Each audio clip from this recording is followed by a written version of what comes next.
Nada, quiero decirles que la presentación mía va a ser una presentación desde el punto de vista de la parte reconstructiva, bastante sencilla, bastante simple, ya lo van a ver.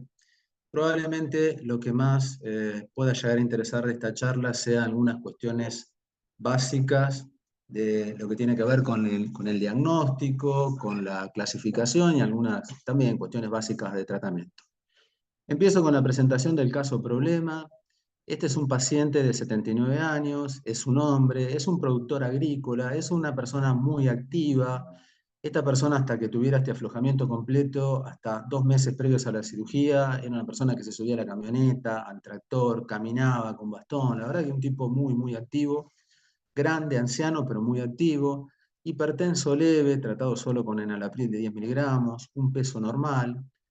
Como datos interesantes, un paciente que hace 4 años se le había realizado una artroplastía primaria de cadera por una coxartrosis. Si ustedes ven la placa, esa placa tiene defectos técnicos de colocación, es una cirugía con una prótesis en varo, con claros defectos en la cementación, digamos, tranquilamente se puede justificar un aflojamiento por estos defectos técnicos en la cirugía.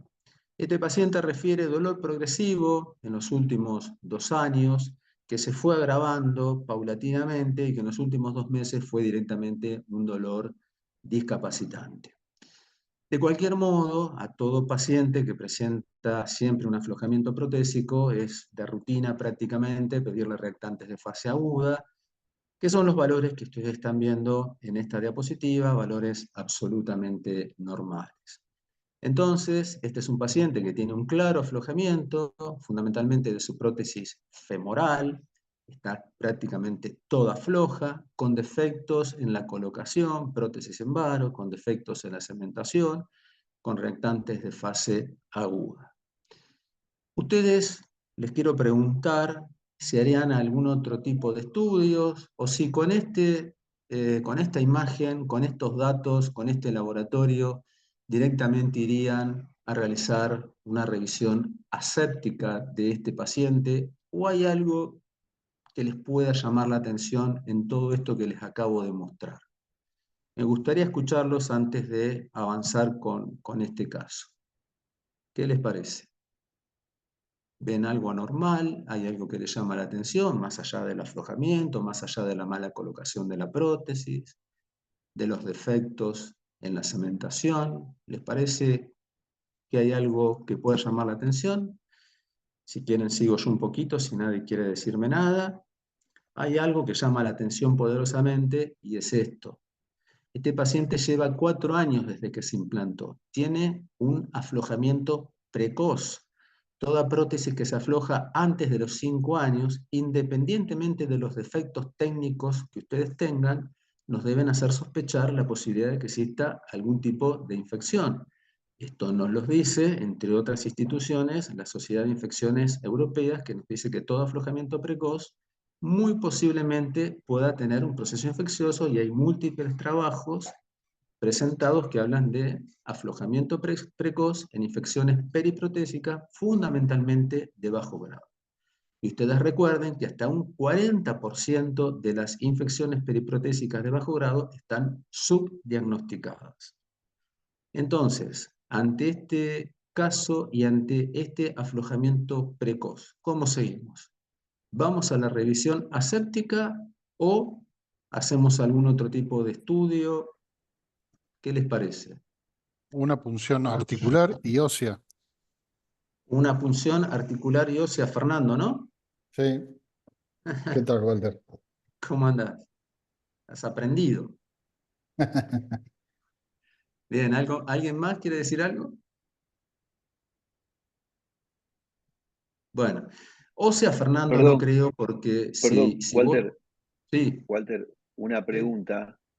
Ahí Nati Nolis dice centellograma con antibióticos, pero más allá, después podemos hablar de eso. podemos hablar de eso. Punción y pregunto yo, no sé si perdóname que me meta, punción. Punción articular. ¿Qué pedimos en la punción articular? ¿Cómo se hace? Exacto. Muy bien, Fer. Punción articular. Obviamente, estoy de acuerdo. La siguiente pregunta, exactamente lo que vos estás preguntando, Fernando. ¿Qué hacemos? ¿Qué estudios hacemos?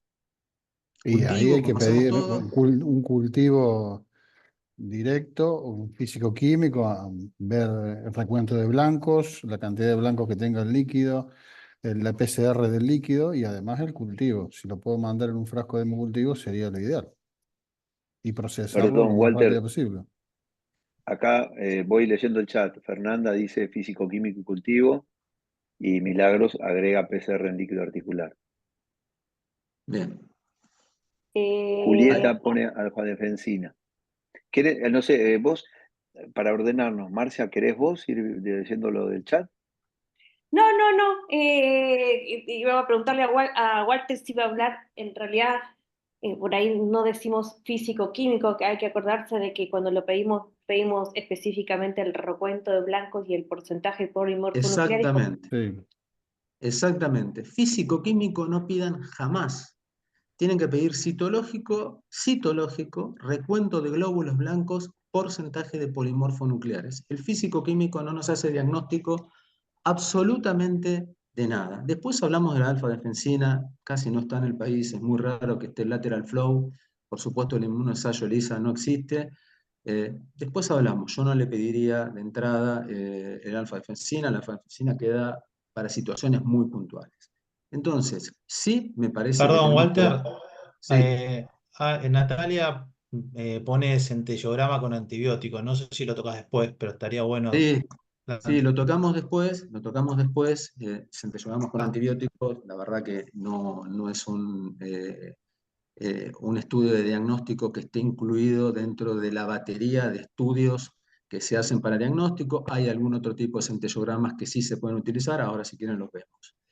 Citológico, me pareció muy importante lo que dijo Marcia, hay que aclarar al laboratorio que queremos un recuento de polimorfonucleares, un recuento de leucocitos con un porcentaje de polimorfonucleares. La pregunta que le quiero hacer, ¿en qué lo mandan al laboratorio ese líquido que ustedes extraen para que pueda ser analizado correctamente? ¿Lo mandan en la jeringa? ¿Lo mandan en algún tubo estéril? Es una pregunta que quiero hacerles. El citológico, es decir, ¿cómo hacen el recuento? ¿Cómo hacen para enviarlo al laboratorio? ¿Qué utilizan? Este sería para los traumatólogos, ¿no? Creo que sí. Lo usan Sí. ustedes. Yo lo hago Supondría en que un sí. frasco. Ya Fernando Perdón. había contestado un poco. Fernando había dado su opinión. No sé Van si en Fernando querés estos. completar. Siempre tenemos que mandarnos los Vacutainer porque si no lo mandamos en los Vacutainer sin anticoagulantes, la muestra llega coagulada. Sí es importante que sepan que como mínimo necesitamos 3 mililitros, si no, no lo vamos a poder hacer. El consenso de la EPSIS habla de 1 mililitro, pero en realidad cuando va al laboratorio le van a pedir 3 mililitros y el primer consenso de Filadelfia habla de 3 mililitros. Son 3 mililitros. Entonces, estos son los datos que obtuvimos de nuestro paciente. Ustedes analícenlo, después los vamos a ver cotejándolo con los elementos de diagnóstico que tenemos hasta la actualidad. Por supuesto, todos hablaron de cultivo y obviamente estoy de acuerdo con ustedes. Ustedes tengan en cuenta que en las funciones articulares de promedio extraemos unos 6 mililitros de líquido sinovial, ya utilizamos 3 mililitros para el citológico, nos van a quedar máximo 3 mililitros, o sea que vamos a poder hacer una sola prueba de hemocultivo. De cultivo, perdón. ¿Cómo la mandamos? La mandamos en la jeringa, la mandamos en un frasco de hemocultivo aerobio, anaerobio o pediátrico. Esto para todo, pero me parece que es una respuesta bastante sencilla. Tenemos una sola chance de mandarlo, desde mi punto de vista, para enriquecer la muestra, lo mandaría en un frasco de hemocultivo pediátrico, y si no tuviera el pediátrico, lo mandaría en uno anaerobio, donde crecen aerobios y anaerobios. Este fue el germen que rescatamos, un falso coagulasa negativo, un trucho, se hace pasar por coagulasa negativo, pero realmente es un germen mucho más agresivo que los coagulasas negativos, no es un germen de baja virulencia, es un germen que se parece más a los estafiloaureus, ahora si querés Marcia agregás algo más, tiene la capacidad de adhesión muy parecida al aureus, es un germen que tiene muchas veces la posibilidad de hacer variantes de pequeñas colonias, se mete en los canalículos óseos y duerme en los canalículos óseos en fenotipo biofilm, realmente un germen muy agresivo, pero tiene dentro de todo un antibiograma bastante amigable. ¿Querés decir algo, Marcia, o alguno de los infectólogos que están con nosotros con respecto a este germen o a este antibiograma? No, coincido con vos en esto de que tiene la agresividad muchas veces el Staphylo ludinensis como el Staphylo aureus. En este caso, lo que es llamativo, estoy tratando de mirar, pero es un oxa-S y es sensible a las cefalosporinas de primera y tenemos a la rifampicina y no veo, sí, allá está, la ciprofloxacina. Está la cipro. Sí, ok, O sea, dentro de todo es un lugnudensis amigable, meticilino exacto. sensible. Walter, ¿te puedo agregar algo con respecto a la toma que no te quería interrumpir antes? Sí. Pablo Corona en el congreso que hicimos a principio de año remarcaba algo interesante en la toma de la muestra, que es tomar esa muestra en los frascos, como decías vos, y mandarlo inmediatamente a cultivo, y no que sea, sobre todo para los traumatólogos que somos los que tomamos la muestra, no que sea algo que queda guardado en quirófano, que se manda al final de la cirugía, cuando uno terminó todas las partes, sino que obviamente nuestro medio no es tan sencillo como por ahí el que lo tiene aceitado, pero que uno intente tener tubitos ya rotulados, estar listos, y que cuando uno los tiene listos, con los papeles ya completados de antemano, salgan de quirófano lo antes posible para también favorecer la obtención de cultivos, ¿no? Sí. Tenemos 1 hora para enviar las muestras del citológico y 2 horas para los cultivos. Eso sería el tiempo ideal en cuanto a este tipo de muestras. Y la otra Bien, cosa es que si hubiera poco líquido, se priorice hacer el recuento de glóbulos blancos y el porcentaje de polimorfonucleares antes que el cultivo, porque el cultivo exacto. tiene una menor sensibilidad. Bien, Marcia, exactamente, me había olvidado. Si vos tenés que elegir, tenés una artrocentesis con poco líquido, la prueba ideal, todos se van al cultivo, cultivo, cultivo, cultivo. No, ustedes necesitan diagnóstico de infección. Después tendrán la chance de identificar a su germen en los 5 o 6 cultivos intraoperatorios que tienen mucho más rendimiento que la prueba de líquido. Entonces, si tienen 3 mililitros, hagan un citológico. ¿Por qué? Porque, como dice Marcia, la sensibilidad es superior al 80% y la sensibilidad de cultivo es 70%, un poquito más, un poquito menos. Bien. Tenemos estos datos de nuestros pacientes. Tenemos un cultivo positivo, obviamente un cultivo positivo no hace diagnóstico de infección. Entonces, yo quiero saber si mi paciente está infectado. Entonces, para eso voy a recurrir a mi faro, a mi guía, que es el consenso de Filadelfia. Bien, criterios mayores no tenemos. La PCR, entonces vamos a evaluar los criterios menores y vamos a ver la sumatoria, obviamente.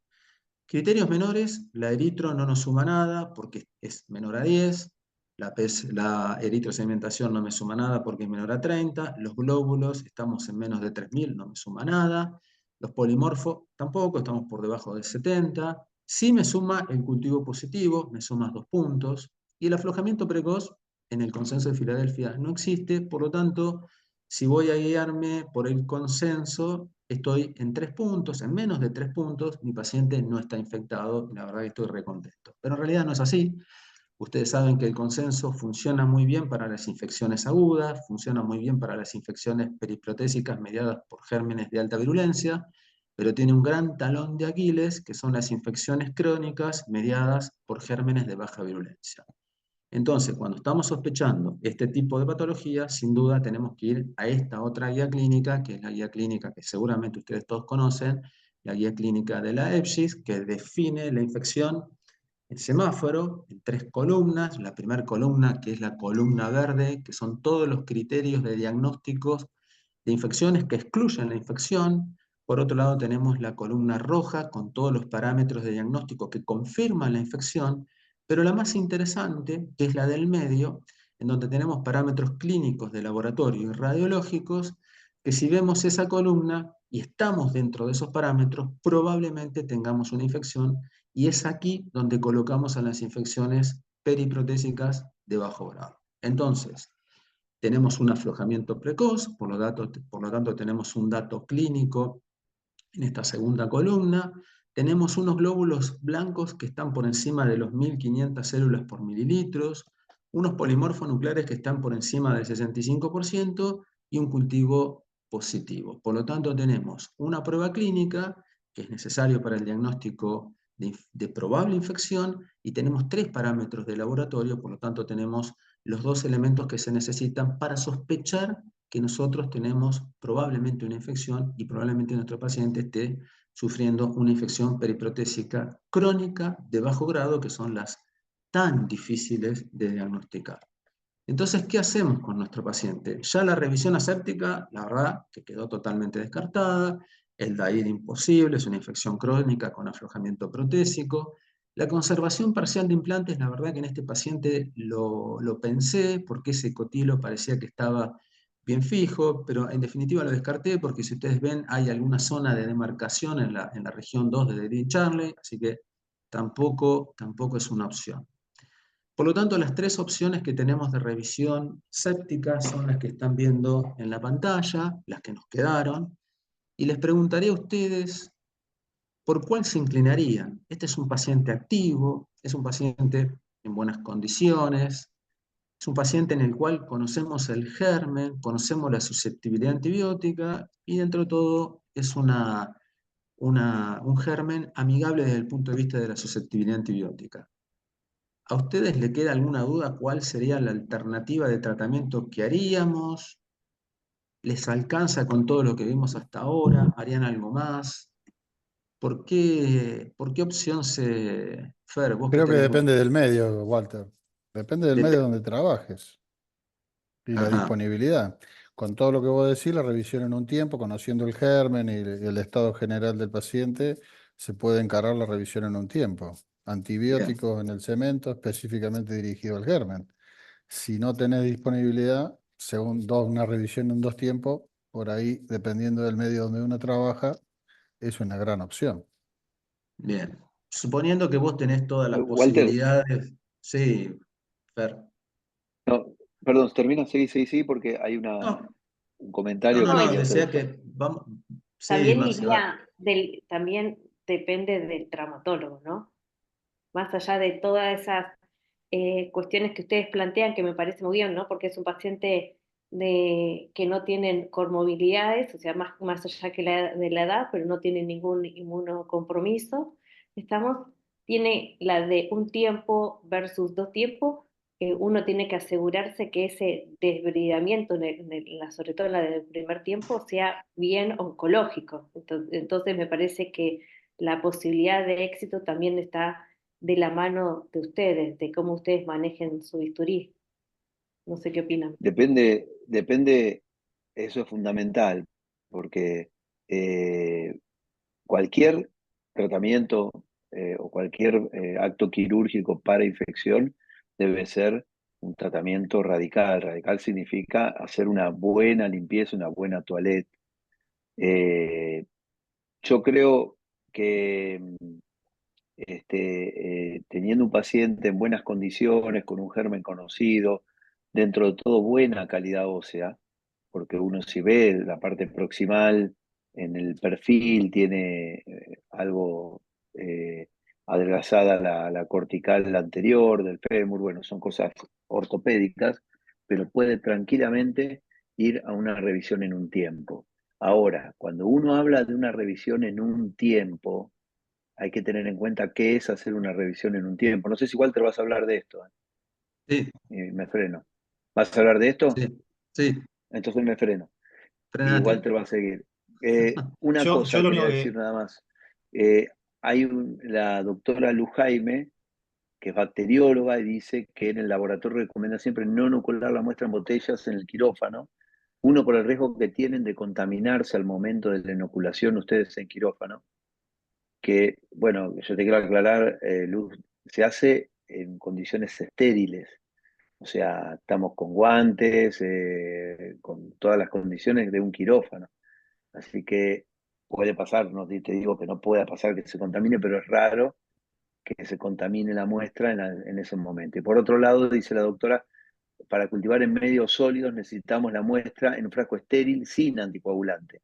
La muestra que se manda a cultivo va sin anticoagulante. Se pone anticoagulante cuando vos querés pedir el estudio Citológico. citológico. ¿Sí? hay que Nunca aclarar va. eso. Quería decir esto para aclararlo, para que quede bien claro. Sí, Nada más. Sí, bien. menciono dos cositas. Una es con respecto a lo que decías recién de la muestra estéril. Es verdad que hay un riesgo de contaminación en el momento de procesar, de cargar el tubo, pero cuanto más tiempo pase en esa jeringa hasta que va al tubo, esté en el quirófano o afuera, cuanto más tiempo pase y por más manos pase esa jeringa, más riesgo tiene de una contaminación. Con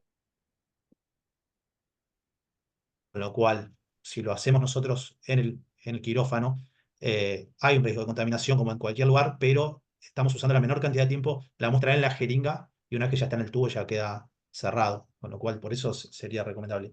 Lo otro que quería decir, Walter, en mi opinión, coincido que es para un tiempo, dependiendo, como decían, del cirujano y del medio en el que está, porque a veces el cirujano está capacitado para hacerlo en un tiempo, pero está en un ambiente donde no tiene un equipo preparado para hacerlo en un tiempo, para optimizar los tiempos. Pero si no pudiera hacerlo en un tiempo, perfectamente a este paciente se le puede plantear una revisión en 1.5 como opción al 2 tiempos, ¿no? Me parece que tiene también todas las características perfectamente para poder hacer una revisión en 1.5. Bien. Dijeron cosas muy atinadas, Marcia, Walter, Fer, sí, una cosita que hay en el chat, el doctor Pablo Capelli dice que él haría una revisión en 2 tiempos que te da la posibilidad de hacer 2 toaletas. Nada, para comentarlo después. está bien. Sí. Yo creo que este es un paciente ideal para hacer un tiempo. Tenemos identificado el germen, tenemos el antibiograma, es un germen amigable, pero ustedes dijeron algo muy importante. Vos, Marcia, no tiene comorbilidades, pareciera que inmunitariamente está bien. Bueno, hay una cuestión absolutamente prioritaria antes de decidir nuestro tratamiento, que es clasificar nuestros pacientes según la clasificación de McPherson. ¿Por qué es fundamental? Porque tenemos que conocer las comorbilidades, la inmunidad de nuestros pacientes y el tipo de miembro que nosotros vamos a operar. Y yo les voy a dar un breve ejemplo en este trabajo de Wolf. Este trabajo está reiteradamente mencionado en el consenso, pero hay decenas de estos trabajos. Hay uno de la Clínica Mayo muy interesante sobre DAIR. Y fíjense en los resultados de este trabajo. Un paciente McPherson tipo C, y acá estamos hablando de comorbilidades e inmunidad, tiene un 93% de erradicación de la infección cuando hacemos revisiones en 2 tiempos. Pero si tiene tan solo un 33% de erradicación de la infección en revisiones en un tiempo. Es decir, que si este paciente que yo les acabo de mostrar recién es un paciente McPherson C, no debemos hacer una revisión en un tiempo.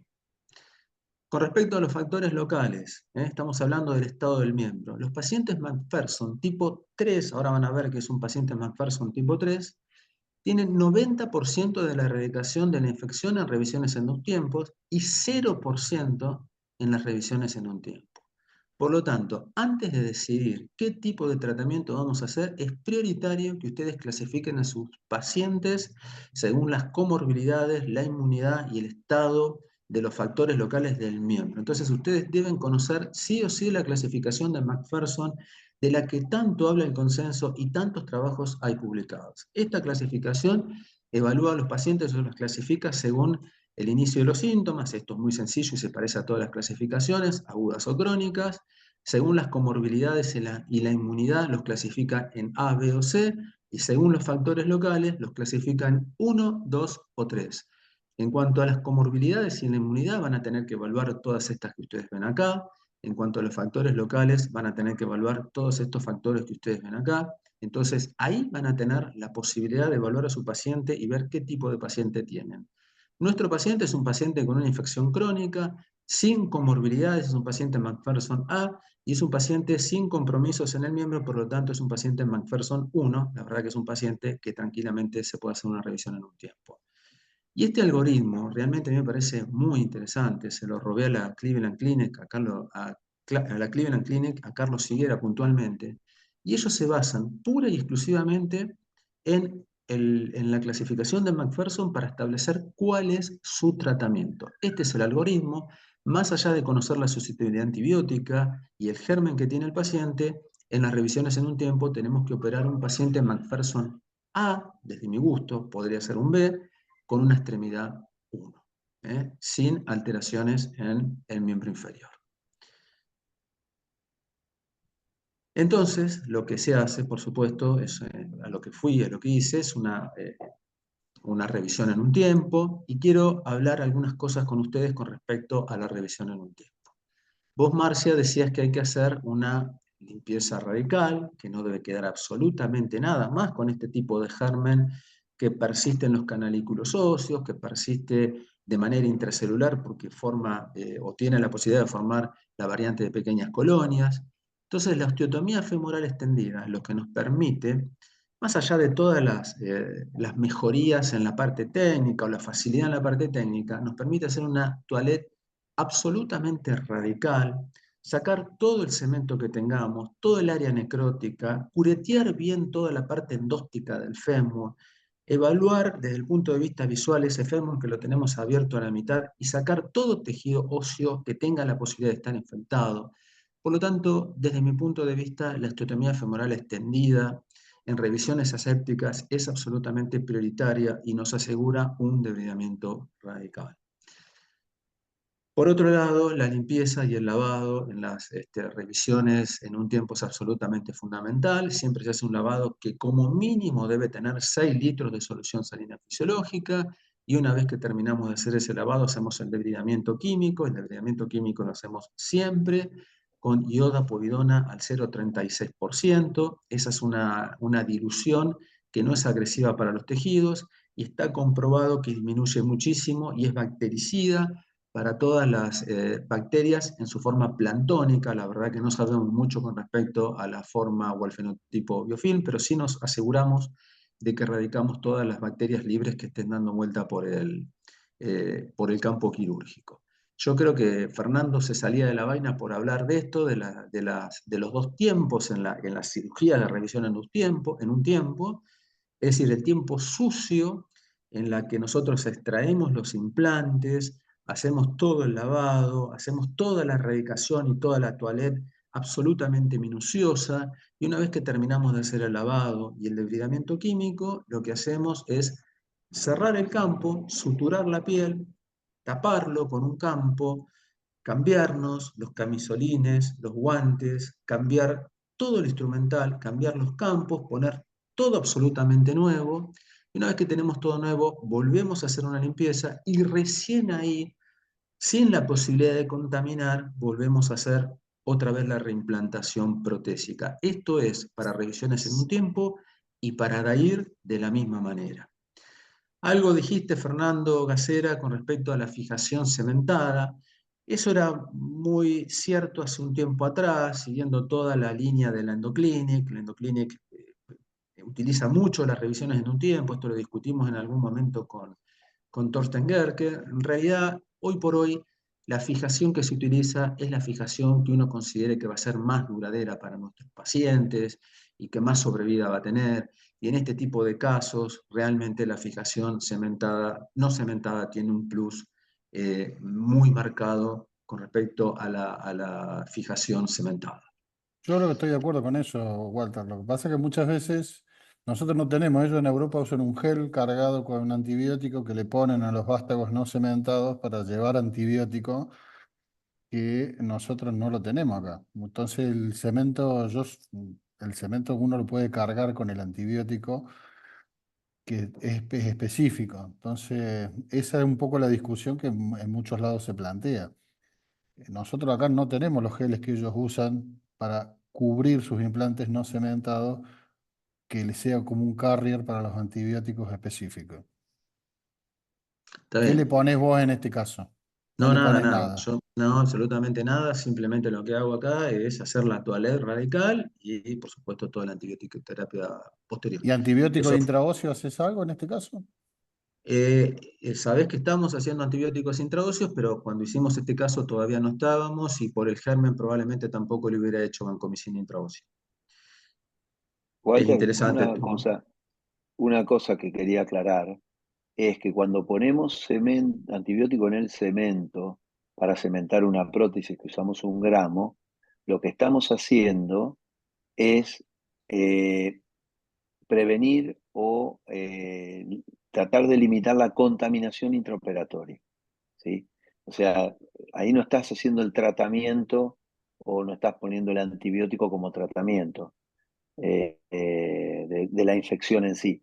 Por más que vos uses el antibiótico correspondiente al germen, el tratamiento para la infección fundamentalmente está dada por la limpieza quirúrgica y por el antibiótico que se da No, está claro, después de la eso es cirugía. Y indiscutible, no, no, es por eso, indiscutible. o sea, vos podés poner un tallo no Es una ayuda cementado más. sin el gel y no pasa nada. Sí, pero es una ayuda más hasta ahí, ¿viste? Sí, es un granito de arena, te diría. A mi Sí, entender, ¿eh? totalmente de acuerdo, Fernando. Inclusive cuando vos usás un espaciador donde pones no 1 gramo, pones 8 gramos, pones 9 gramos, la elusión de ese antibiótico se ha demostrado que alcanza entre 25 y 50 SIM, concentraciones inhibitorias mínimas, que dura tan solo unos días esos niveles y después rápidamente empieza a bajar y a los 20, 30 días vas a tener valores subóptimos, es decir, por debajo de la 100. Si vos tenés en cuenta que un espaciador te alcanza a segregar entre 25 y 50 SIM, y vos tenés en cuenta que la dosis de erradicación de la bacteria en fenotipo biofilm es de 500 a 5000 veces la SIM, no te sirve absolutamente para nada. Entonces, ¿cuál es el gesto que a vos te va a eliminar una infección? ¿El antibiótico en el espaciador o No, la no, la toalette cirugía, quirúrgica la toalé agresiva, oncológica. exhaustiva y total? La toalette. Es decir, el espaciador es una ayuda, va a eliminar bacterias en forma planctónica, pero fundamentalmente va a cumplir las funciones de espaciador, mantener la funcionalidad, tener una buena cadera para una segunda revisión y no tener rigideces, que sea más fácil, cumple muchas funciones, pero fundamentalmente el tratamiento de la infección, sin ningún tipo de duda, es la toalette quirúrgica total, agresiva y que no quede absolutamente ningún rastro de absolutamente nada. Walter, Sí, yo quería aclarar algo con respecto a lo que dijo Pablo de la toaleta en dos tiempos, que está muy bien lo que dice él, el concepto de que uno cuando hace una cirugía en dos tiempos, lo que está haciendo tiene la posibilidad de hacer dos toaletas. Y ese era un concepto que yo tenía también y que manejaba. Ahora, eh, como contó Walter, cuando uno hace la revisión en un tiempo, tiene que tener en cuenta fundamentalmente la indicación, como decíamos, tipo de germen, que uno lo tenga identificado, que sea sensible y que el paciente esté en condiciones, en buenas condiciones, como comentó recién Walter. Y la cirugía, eso que contó Walter, es una cirugía en un tiempo, pero que se hace en dos etapas, ¿sí? Son dos etapas diferentes: extracción, limpieza y luego colocación.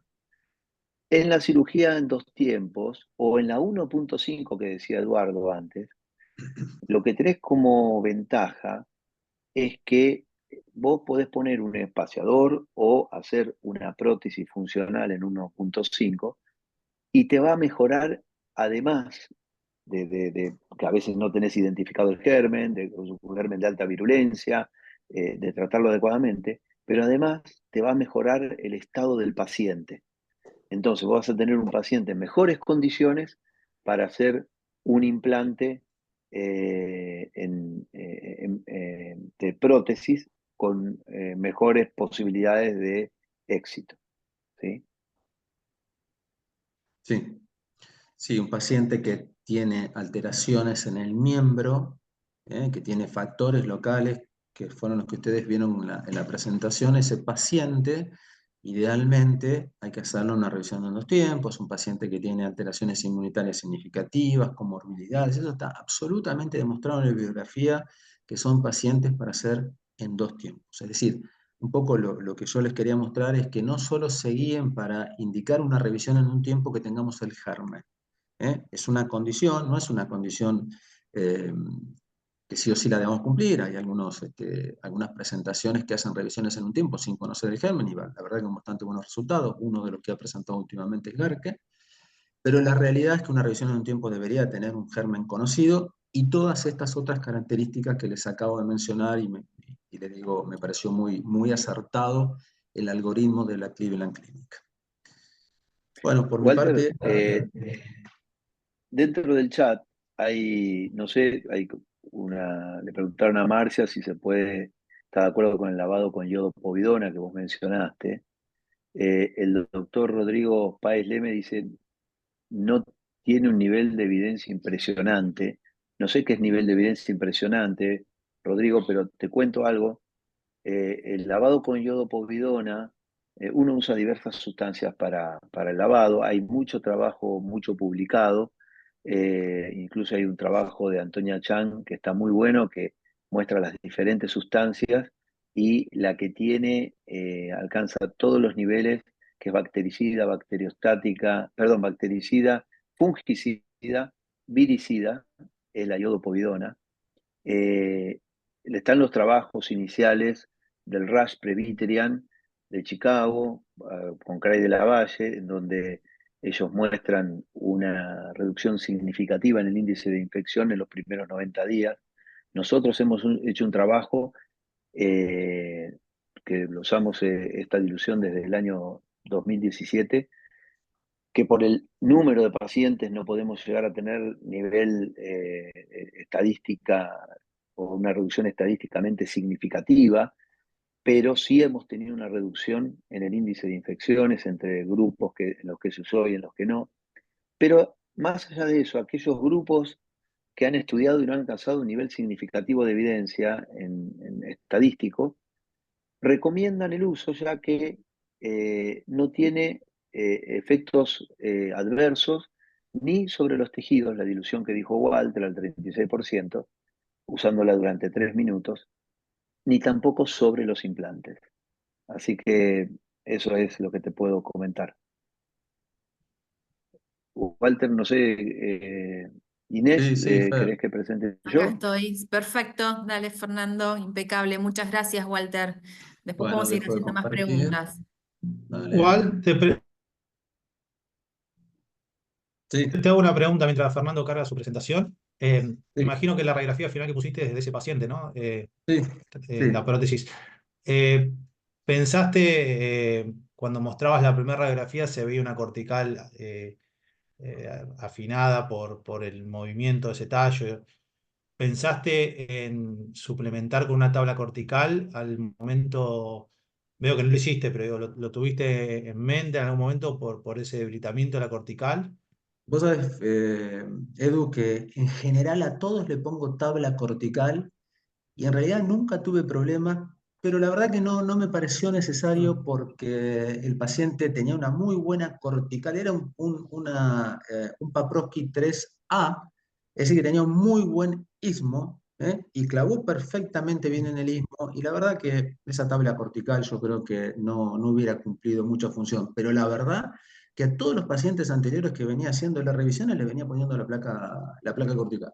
En este paciente no. Walter, Lo que, brevemente, ¿no les explicás, porque hay también muchos infectólogos, a qué Sí. te referís con la tabla vertical?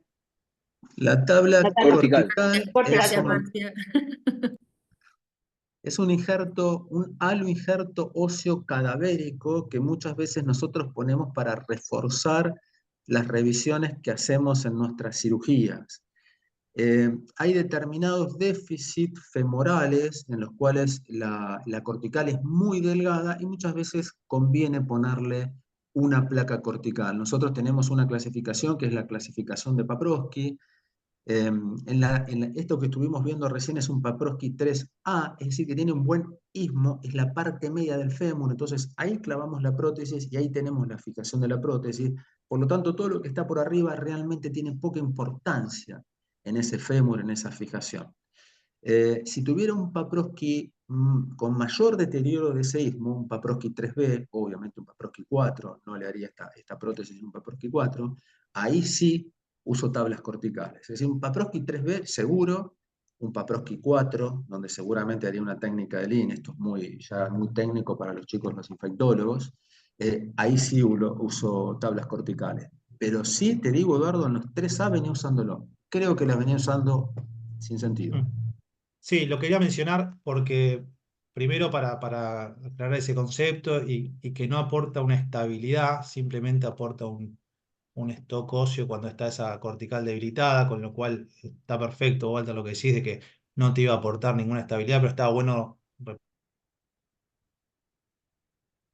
pasar ese concepto. Y lo segundo que está bueno marcar es que en esas corticales quizás un poco debilitadas, la mejor decisión para preservarlas, para no fracturarlas o perforarlas durante la extracción, es tomar la decisión de entrada de hacer la osteotomía como hiciste vos, mucho más que aportar una tabla cortical, porque al hacer la osteotomía uno lo que se asegura es, primero, de hacer una fractura controlada por uno, y no que suceda una fractura que uno no pretendía, y segundo, evitar las perforaciones o las falsas vías dentro de la cortical. Entonces, si uno toma la decisión de entrada de hacer esa osteotomía, disminuye mucho el riesgo de cualquier otra perforación o falsa vía. Sí, además te asegurás la buena limpieza quirúrgica, ¿no? Más donde hay cemento. Sí, buena limpieza y buen trabajo a distal, a la osteotomía para Sí. el tallo distal, que el fémur es curvo y nosotros podemos tener un buen acceso de visión directa hacia ese canal distal, ¿no? También. Un muy buen caso, igual. Bueno, Fernando, Bueno, cuando quieras. dale. Bueno, yo lo mío no va a ser tan capaz, les voy a hacer un par de preguntas para que ustedes, y me pueden interrumpir cuando quieran, pero bueno, les quiero mostrar este caso. Eh, este es un paciente, vamos a ir directo al hueso acá, ¿eh? Parece medio redundante, pero bueno, es un paciente de 81 años. Llevaba 2 años con un diagnóstico de infección que se lo habían hecho por punción con un estafilococo aureus meticilino sensible. Este señor está con varias operaciones, eh, se operó por una artrosis de cadera, le hicieron una revisión por aflojamiento y luego tuvo luxaciones múltiples, fue operado nuevamente y así nos llega la consulta. Nosotros volvemos a hacer la punción articular, teníamos reactantes de fase aguda positivo, era una infección, pero más que nada hicimos la punción para obtener germen y lo que obtuvimos fue el mismo germen, un estafilococo aureus meticilino sensible. Y un poco la pregunta es, ¿qué hacer en este tipo de pacientes? ¿No? Vamos a volver, perdón, voy a volver para atrás. No sé si quieren opinar, si alguien quiere comentar algo sobre este paciente, ¿qué le haría? Lo estamos hablando de la cadera izquierda, ¿no es cierto? No, por ahí, Fer, Sí, está bueno describir un poco para los infectólogos lo que vemos nosotros los traumatólogos en esta radiografía, ¿no? Bueno, Sí, ¿qué Como sí. estado general tiene, que Fer? todos veamos el caso. Es una prótesis. ¿cómo? ¿Qué estado general tiene? Es un señor de 81 años con buen estado general. Está bien, con sus comorbilidades, ¿viste? ¿Qué sé yo? Es un hipertenso, eh, pero es un hombre que era No independiente, es hoy está obeso, postrado, no es obeso, hoy está postrado, no diabético. puede caminar, no es diabético, no tiene otras comorbilidades, es un hipertenso que está Yo tengo así. una pregunta, Fernando. ¿El paciente Bien. deambulaba, no deambulaba, tenía limitaciones, dolor? Estaba con dolor de reposo Ah, y deambulaba apenas con un andador, daba 3 pasos, porque estaba prácticamente postrado. bien. Y ¿Y no bueno, escuché si tenía fístula o no tenía fístula? no tenía fístula, La no herida tenía lucía fístula, bien. la herida estaba bien, buenas partes blandas, Bien. pero bueno, este es el cuadro que Eduardo dice, bueno, describamos un poco la placa, ustedes pueden ver que, no sé si se ve Sí, sí, sí. bueno, ven el acetábulo, para para la gente de infectología, que está mal orientado, el acetábulo contralateral, este anillo que tiene los polietilenos, nos permite ver cómo está orientado el acetábulo. Esto que ven, esa imagen oval, está marcando una buena orientación. Aquí el acetábulo está desprendido. Ah, Vean el tamaño del cemento que ven aquí. Esto es un defecto que tiene este paciente en su masa ósea acetabular. Y fíjense el fémur tiene un tallo como el que recién mostró Walter, son tallos de revisión, que está fijo, pero la placa, que ustedes ven, no es una mala radiografía, sino que es cómo está ese fémur, cómo están esas corticales, ¿no? Lo delgado que es. Entonces la pregunta es, aparente. eh, ¿qué Radiografía más larga exactamente? de la rodilla, de todo el fémur No tenés. tengo acá porque no, no era significativa, pero te puedo decir que el tallo está fijo. El Y tiempo de el evolución, fémur es Fernando, este. era 2 años, ¿no? Habías dicho, acá pregunta Fernanda 2 del chat. años 2 años de que se le diagnosticó la infección y el paciente no quiso operarse, pero bueno, ahora, porque no tenía tanto dolor y ahora viene así. Mm. No, yo lo único que te quiero agregar, Fernando, es que ese paciente, si vos tenés que ir a sacarle esa prótesis femoral osteointegrada, con esas corticales tan débiles que tiene, yo creo que te vas a quedar sin fémur. No vas a tener fémur. O vas a tener que sacarle 2/3 de tu fémur. Y vas a tener severos problemas con la reconstrucción posterior. El acetábulo es otra cosa, tenés varias alternativas de reconstrucción. Pero me parece que vas a tener severos problemas si vos tocas ese fémur, por esto que te digo, y porque es un fémur que da toda la sensación que está completamente osteointegrado. Recordemos Sí, que el nivel de osteotomía es el istmo. Más allá del istmo no podés abrirlo, entonces vas a tener un gran pedazo de prótesis que vas a tener que sacar y muy probablemente, con esas corticales puedas romper todo. Podría ser Sí, una una retención cuestión, parcial del implante. es una alternativa. Te iba a decir, Fernando, que vos hablaste de este tema, de no ver la rodilla, y uno puede pensar también, de acuerdo al tamaño o la longitud o cómo está el hueso, en hacer una resección femoral hacia Proximal. distal o hacer un fémur total, ¿no? Hacer un espaciador de fémur total, ¿no?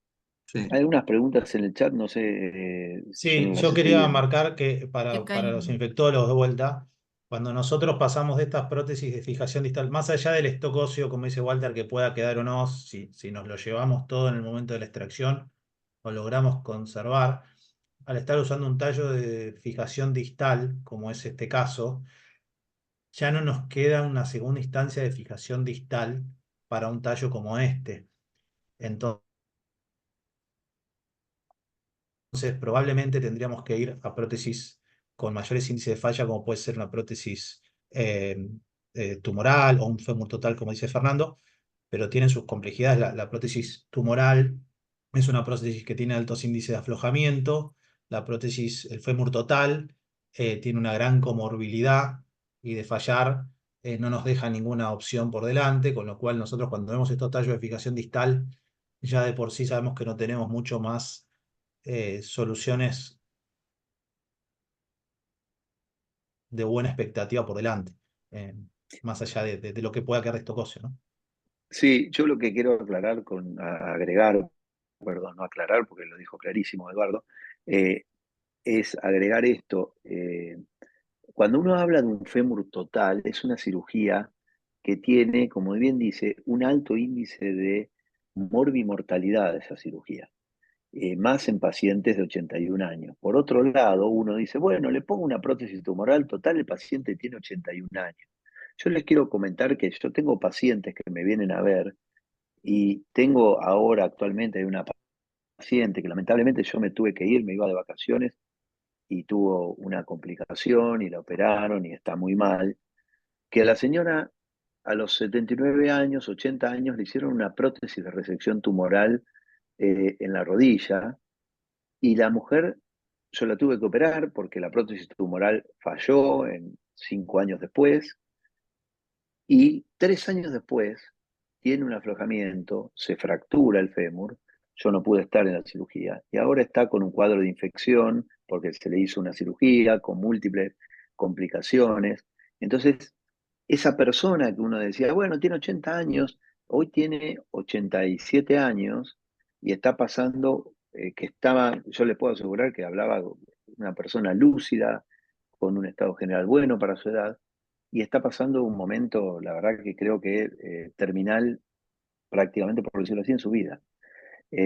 O sea que las prótesis de resección tumoral o megaprótesis tienen, tienen su indicación, es muy precisa, pero tienen también grandes riesgos y hay que tenerlos en cuenta, ¿sí? No sé si alguien quiere preguntar algo más o continúo. ¿Tomografía le hiciste, no? Acá en el chat había, Fernando, perdón, Rodrigo pregunta Sí. si usan el score, supongo, de G6 Batch para decidir la terapéutica. JS Batch. No, sí, no en este caso. No, ahora les voy a mostrar. Ah, bien, gracias. Bien. Por otro caso, por otra cuestión, digo, me preguntaba Fernando el tema de tomografía. Sí le hice y ahora te voy a mostrar por qué. ¿Para qué? Para la reconstrucción. Bien, A si ver si le digo. hacemos el tratamiento, o hablamos de los distintos tipos de tratamientos, obviamente que DAIR no está indicado en este paciente, y si quieren otro día charlamos por qué el porcentaje de éxito es bajo en DAIR.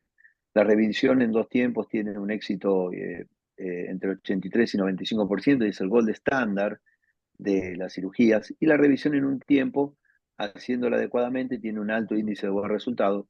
100% es un número, la verdad, que demasiado, eh, eh, demasiado grande por lo menos en mis manos.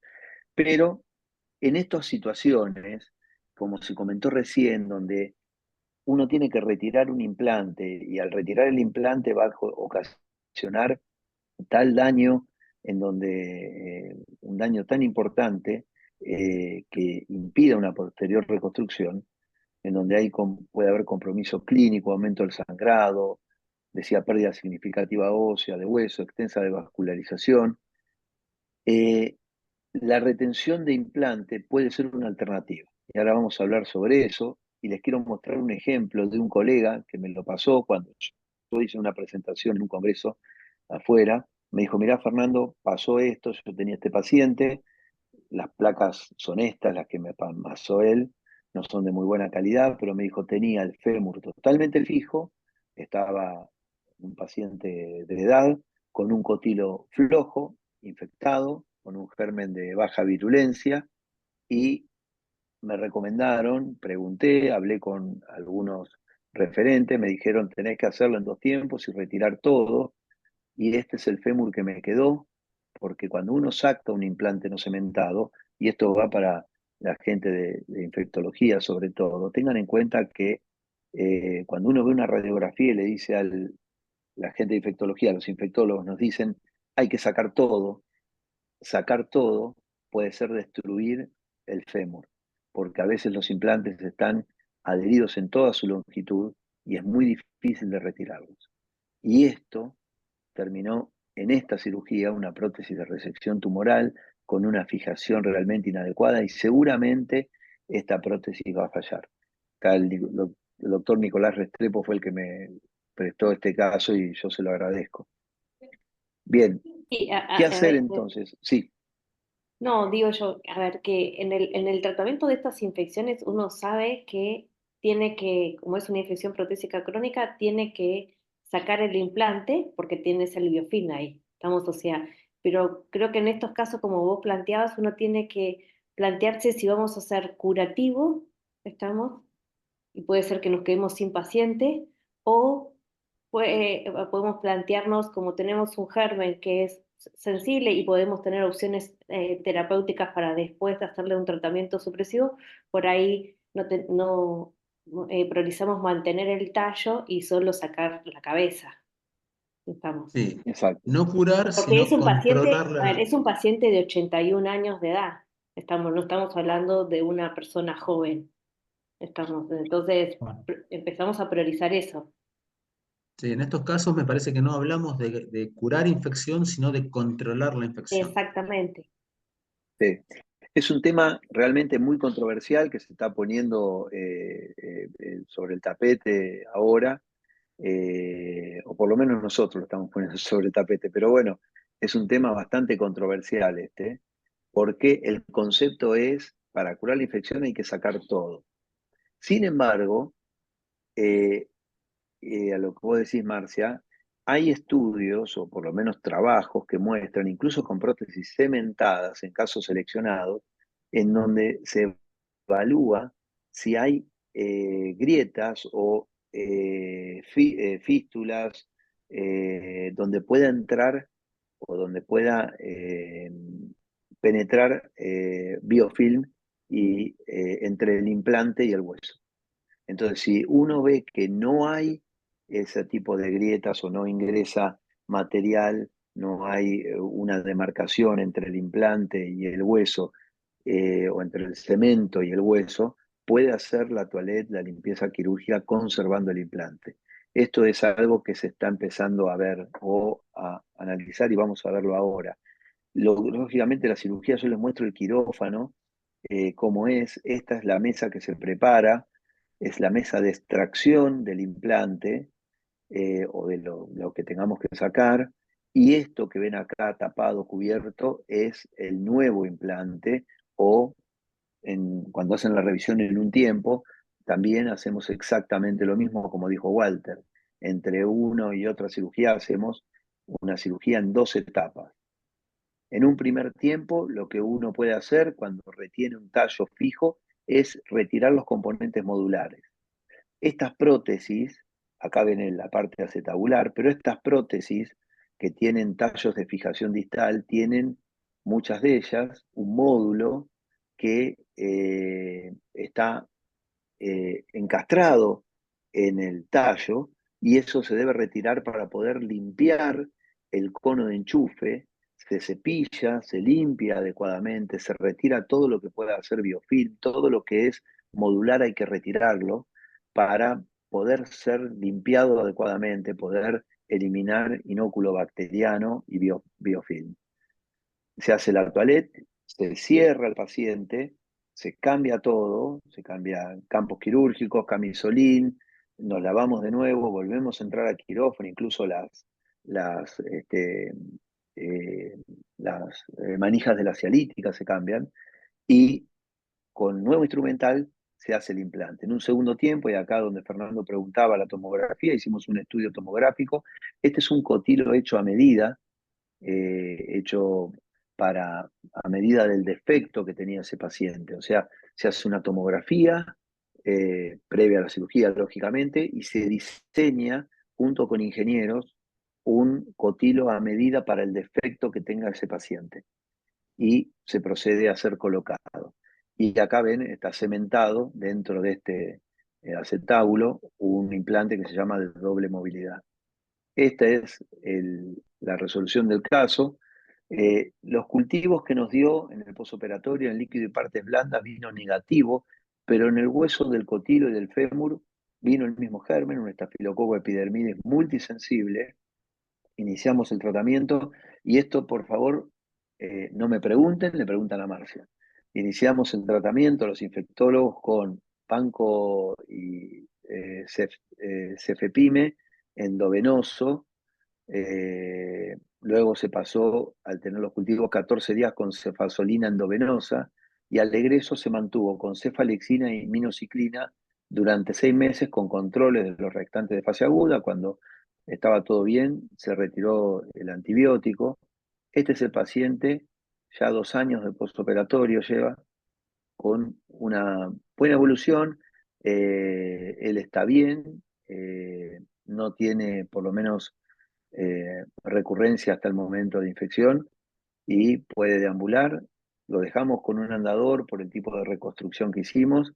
Él incluso puede caminar, está caminando ahora con un bastón, pero tratamos de cuidarlo. ¿Y Hablando antibiótico sobre, supresivo le hiciste o no? ¿cuántos fueron que puse ahí? 6 6 meses. meses. 6 meses. 6 meses de antibióticos. ¿Sí? Estos son 2 trabajos que les muestro de la experiencia nuestra, que están publicados en la revista de la Asociación de Ortopedia, en el Acta Mexicana, donde evaluamos 12 pacientes. Son 2 trabajos distintos, pero en el Acta Mexicana evaluamos una serie de pacientes donde hicimos una revisión por infección en 1 o 2 tiempos, reteniendo uno de los componentes que estaba fijo, teniendo como consideración que si la extracción de ese componente hubiera ocasionado una pérdida ósea significativa. Entonces, los resultados de esos 12 pacientes que tuvimos a 4 años fue una recurrencia de infección en 2 pacientes, en los que se hicieron revisión en 2 tiempos y limpieza con antibiótico supresivo. y no tuvimos recurrencia a los 5 años en promedio en 10 pacientes. 10 de los pacientes están bien, un 83%. Esto es lo que hay publicado fuera de lo que nosotros hicimos. Fíjense que el número de pacientes, que si uno ve el total de lo publicado en revistas que están en PubMed, son 274 pacientes. Es un número bajo porque son casos seleccionados, vuelvo a repetir, esto no es para hacer en todo el mundo, y el índice de erradicación de infección que muestran es del 90% teniendo estas consideraciones que les había mencionado. En el consenso de Filadelfia se hizo esta pregunta y la respuesta fue que puede haber casos que son poco frecuentes de infección aguda periprotésica, de infección periprotésica, en los que la extracción de todos los implantes puede causar mayor morbilidad y imposibilitar una fractura de reconstrucción, y en esta situación algunos implantes pueden no retirarse. Y también que puede considerarse durante el manejo de pacientes con infección crónica, en donde se demuestra que un componente está bien fijo y su extracción imposibilita una futura reconstrucción, el tema de retener el implante. En esta revista, en el editorial del Journal of Bone and Joint Surgery, que es una revista muy importante para nosotros los traumatólogos, se habla de que el intercambio parcial en 2 etapas por infección periprotésica de cadera, en el que se retiene el vástago femoral, ha ganado popularidad en los últimos años. Sin embargo, se necesitan estudios más largos, a más largo plazo, para aclarar la utilidad de esta técnica, que vuelvo a repetir, es controversial. Las indicaciones son pacientes con compromiso, en algunos casos del estado clínico, en donde uno no puede hacer una segunda revisión. Los componentes tienen que estar osteointegrados, que uno los evalúa en el preoperatorio y en el intraoperatorio, debe evaluar si están bien osteointegrados y si no hay estas grietas que le digo entre el hueso y el implante, en donde la remoción del componente puede comprometer la reconstrucción, y sí es importante tener identificado el germen para poder hacer un tratamiento adecuado. Reitero, es una técnica controversial, hay que seleccionar adecuadamente el caso, es recomendable en circunstancias específicas y lógicamente que se necesitan más estudios. Así que bueno, esta es la presentación y podemos debatir este tema si quieren. Muchas gracias, Fernando. Acá Maribel Reynoso pregunta si iba al tratamiento supresivo y si no fue tratado como una osteomielitis crónica. No sé, supongo que pregunta en base al tiempo. Y otra pregunta para Marcia, que va a ser seguramente durante su disertación, una pregunta anticipada, si se observan gran cantidad de infecciones polimicrobianas en estas infecciones crónicas. No sé, Marcia, si las querés responder a medida de la presentación o ya Sí, querés participar algo, Fernando.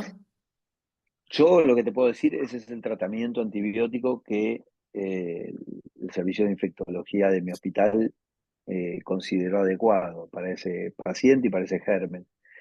Ten en cuenta también que creo que uno de los antibióticos, no recuerdo cuál, se lo tuvieron que retirar porque estaba haciendo eh, una intoxicación por ese La antibiótico. aminociclina, probablemente. La Supongo. aminociclina, exactamente. No me acordaba, pero era la aminociclina.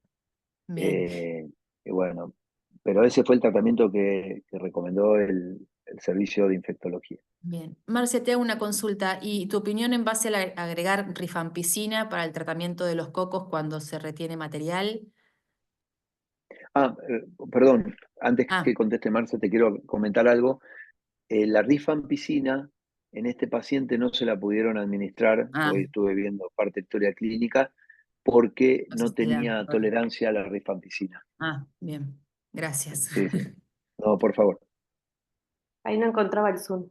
Sí, ahí lo charlamos ya.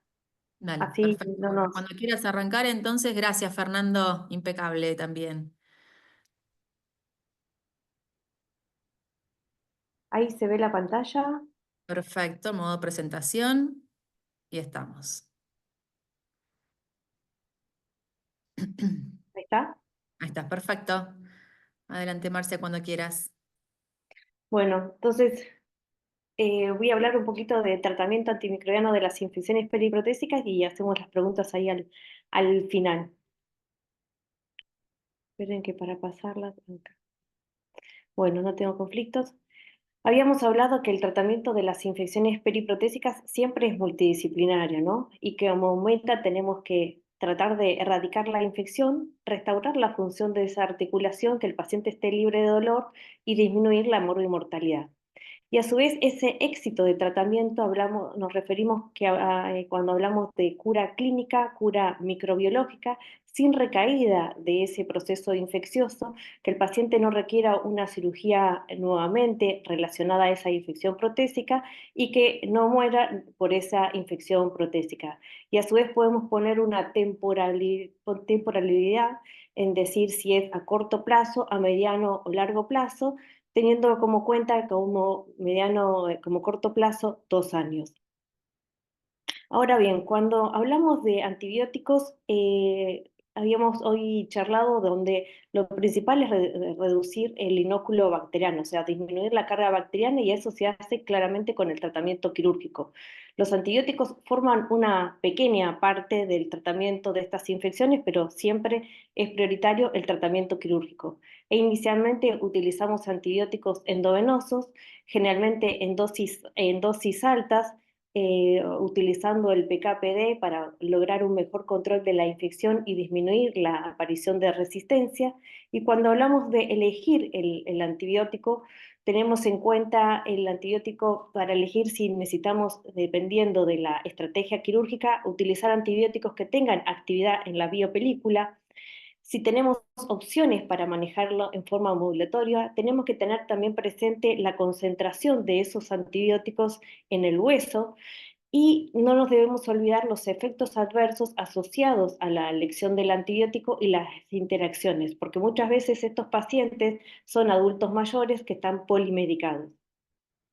Y como pueden ver en este gráfico, esta es la curva de un crecimiento de una bacteria. Al inicio vamos, como la carga bacteriana es alta, las bacterias se están replicando, entonces utilizamos antibióticos que sean independientes de la carga bacteriana, entonces que no puedan desarrollar resistencia, como los beta-lactámicos y los glucopéptidos, y cuando se alcanza una fase estacionaria que empieza a declinar la carga bacteriana, utilizamos antibióticos como la clindamicina, la fluoroquinolona o la rifampicina. Ahora bien, con respecto a la penetración de los antibióticos en hueso, el tejido óseo, por definición, es un hueso heterogéneo. Entonces, las bacterias no se distribuyen uniformemente, igualmente lo mismo ocurre con el antibiótico.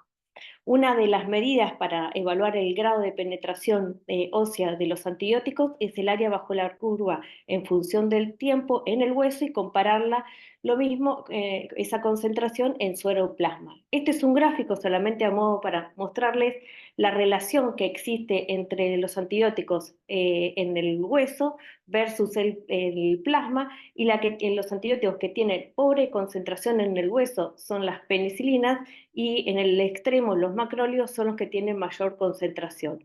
En el medio se encuentran las quinolonas o el linezolid, por ejemplo.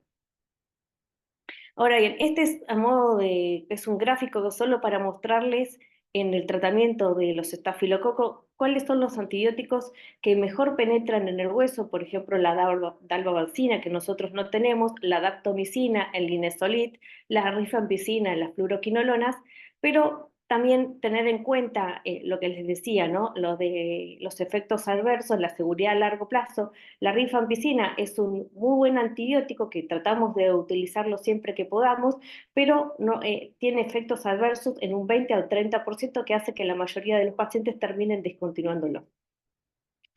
Ahora bien, ¿hacemos todo el tratamiento endovenoso o podemos rotarlo el tratamiento a vía oral? Y esto ya está demostrado en el estudio VIVA, publicado ya hace unos años en el New England, que es un estudio randomizado, abierto, multicéntrico, que se llevó en 26 centros del Reino Unido, de no inferioridad, donde se incluyeron adultos mayores de 18 años que requerían tratamiento en parenteral 6 semanas por alguna infección osteoarticular. Incluyeron un número interesante de pacientes, más de 1000 pacientes, con infecciones nativas, con infecciones periprotésicas e infecciones asociadas a elementos de fijación y osteomielitis vertebral, y evaluaron como endpoint primario la falla al año. Y observaron que tanto los del grupo de tratamiento endovenoso versus el grupo de tratamiento vía oral habían tenido igual resultado, o sea que el tratamiento vía oral no fue inferior al tratamiento endovenoso. De hecho, los pacientes con tratamiento endovenoso tuvieron mayor estadía hospitalaria y muchas complicaciones relacionadas al tratamiento endovenoso. En cambio, en el grupo de tratamiento vía oral, la mayoría completó el tratamiento con una buena biodisponibilidad de más del 95%. En base a este trabajo, los canadienses, los australianos en Nueva Zelanda propusieron hacer este trabajo hace poco, porque en el estudio VIVA solo habían incluido un 25% de los pacientes que se había hecho desbridamiento con retención del implante. Entonces querían ver si en DAIR también teníamos que hacer todo tratamiento parenteral o podíamos acortar el tratamiento parenteral. Entonces hacen el estudio Pianoforte, que también es un estudio randomizado, donde evalúan 2 semanas de tratamiento endovenoso versus 6 semanas de tratamiento parenteral, y como objetivo primario hacen un score de DOR, que es una escala ordinal que tiene en cuenta tanto la mortalidad como la cura clínica y efectos adversos del tratamiento a los 12 meses, e incluyen 61 pacientes con infecciones tempranas y agudas tardías, y ven que la cura es similar en ambos grupos. Por lo cual, esto también avala de usar que en el DAIR podríamos pasarlo después rápidamente a los pacientes a tratamiento vía oral si tenemos disponibilidad. Esta es otra metaanálisis que muestra lo mismo. Estamos en el primer análisis, no les da una diferencia significativa, pero hay como ustedes pueden ver, hay una moderada heterogeneidad de los estudios. Entonces hacen una nueva análisis sacando 2 estudios, y entonces homogeneizan más la muestra y ven claramente que los pacientes pueden recibir tratamientos más acortados intraendovenosos en forma significativa, con un odds ratio de 2.45. Ahora bien, ¿cuál es el rol de la rifampicina en el tratamiento antimicrobiano? Ustedes saben que el estudio de Zimmerler, ya viejo, pero que es el primer estudio randomizado que avala hacer tratamientos combinados, fue un N chico, pero incluyeron infecciones periprotésicas y osteosíntesis por Staphylo aureus, hicieron tratamientos endovenosos por unos días y después pasaban a tratamiento combinado con ciprofloxacina y rifampicina o monoterapia. Y claramente el tratamiento combinado con rifampicina les fue mejor. Recientemente, hace unos años, Carlsen publicó otro estudio randomizado en pacientes con DAIR, donde es un estudio multicéntrico con 2 años de seguimiento, pero acá incluyen Staphylo aureus meticilino sensible y Staphylo coagulasa negativo, OXAR. Solo pudieron incluir 48 pacientes, y en este estudio, que fue multicéntrico en 8 centros, durante 6 años solo pudieron incluir 48 pacientes, por lo cual este estudio estuvo bastante criticado. A pesar de ellos, en este estudio ellos vean que el tratamiento combinado con rifampicina no había diferencia significativa con respecto a la monoterapia sin rifampicina. Pero tiene muchísimas críticas este estudio.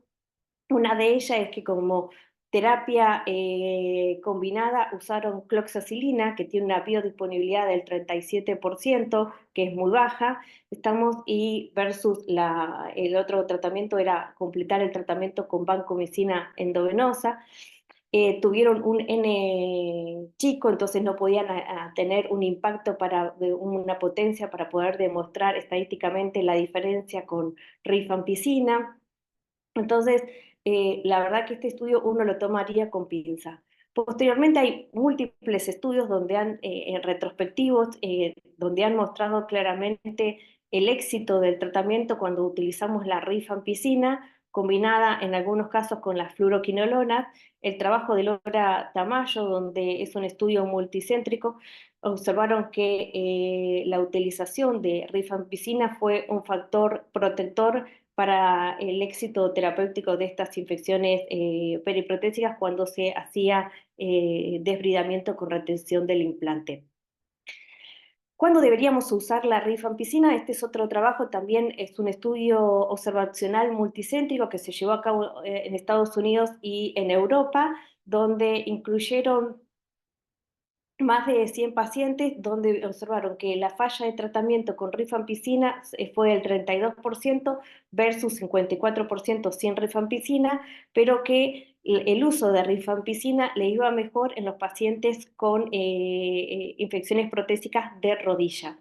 Ahora bien, cuando evalúan de por qué fallaron los pacientes con rifampicina, observaron que el fracaso del tratamiento se asociaba al momento de inicio de la rifampicina. Ustedes saben que la rifampicina la debemos iniciar cuando la herida está seca, que no tiene drenaje, estamos que la proteína C reactiva ha descendido. En este caso, había iniciado el 40% de los casos, había iniciado dentro de los 5 días, y a su vez también los que habían fallado tenían más infecciones por Staphylococcus aureus, los componentes móviles, o sea, el polietileno, nos habían sido intercambiados con menos frecuencia, y en las infecciones protésicas agudas tempranas, el desbridamiento quirúrgico había ocurrido más allá de las 4 semanas.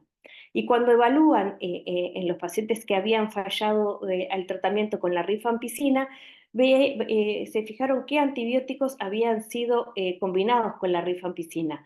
Y solo las quinolonas, las fluoroquinolonas, que son los antibióticos de primera elección para combinar con la rifampicina, solo habían sido incorporadas en el 14%, mientras que se habían utilizado otro tipo de antibióticos en la mayoría de los casos.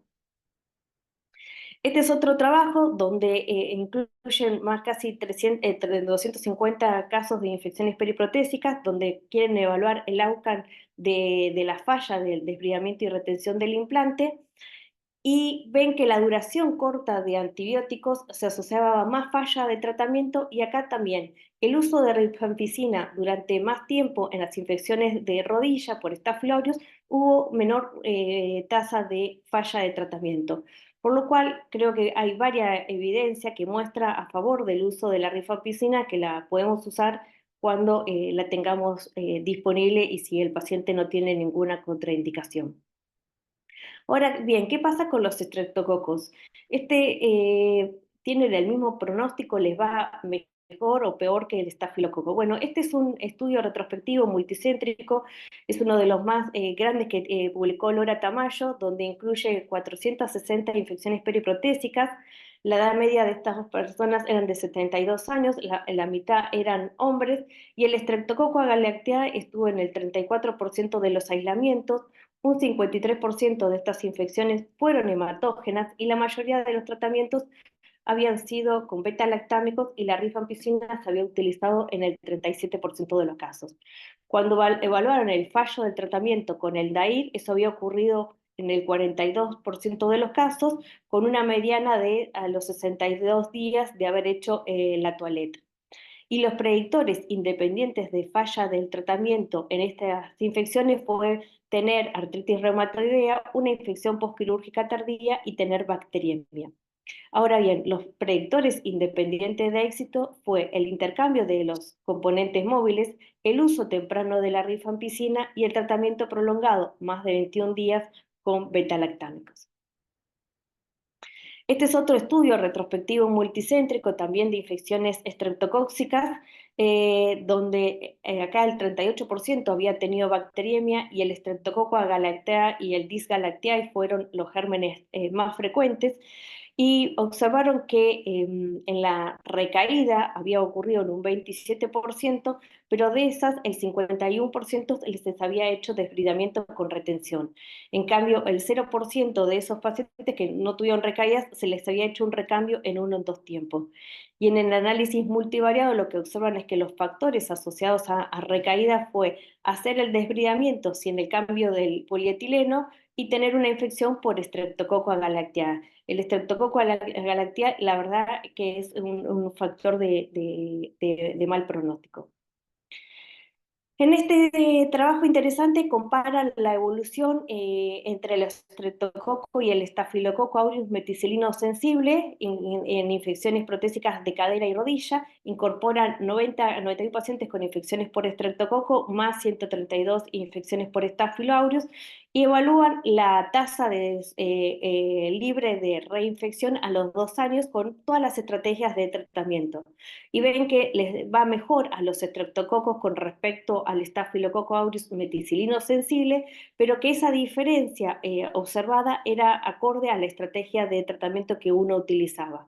Si hacía DAIR, entonces la tasa de sobrevida era a favor del estreptococo, pero no hubo una diferencia significativa.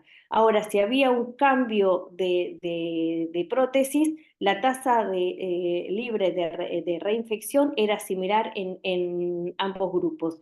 Y sí lo habían observado estadísticamente significativo que cuando hacían tratamiento supresivo, los pacientes por infecciones por estreptococo estaban libres de reinfección el 100% versus el 31%. Y esto uno puede pensar lo que podía llegar a ser una estrategia, ¿no?, en pacientes ancianos, pacientes frágiles que no podrían someterse a una nueva cirugía. Entonces, ¿deberíamos usar rifampicina en las infecciones periprotésicas por estreptococo? Está bastante controvertido, hay algunas evidencias a favor y otras en contra. La verdad que las guías de la ISA no lo avala, recomiendan utilizar beta-lactámicos. Ahora, con respecto a los predictores de falla de tratamiento por infecciones por bacilos gram negativos en desbridamiento y retención del implante, el trabajo más grande es el de Rodríguez Pardo, que es un estudio multicéntrico, donde incluyen casi 250 infecciones por bacilos gram negativos. Habían el 71% de estas infecciones eran de artroplastias primarias. Hubo casi 19% de aislamiento que eran resistentes a las quinolonas, y la tasa global de éxito en estas infecciones con DAIR fue de 68%, pero que esa tasa de éxito se aumentaba si teníamos la posibilidad de utilizar la ciprofloxacina. En otros estudios también ha mostrado el uso de quinolonas es un factor protector, o sea, para evitar la falla de tratamiento en este tipo. En este análisis multivariado también, en esta había la ciprofloxacina era factor protector.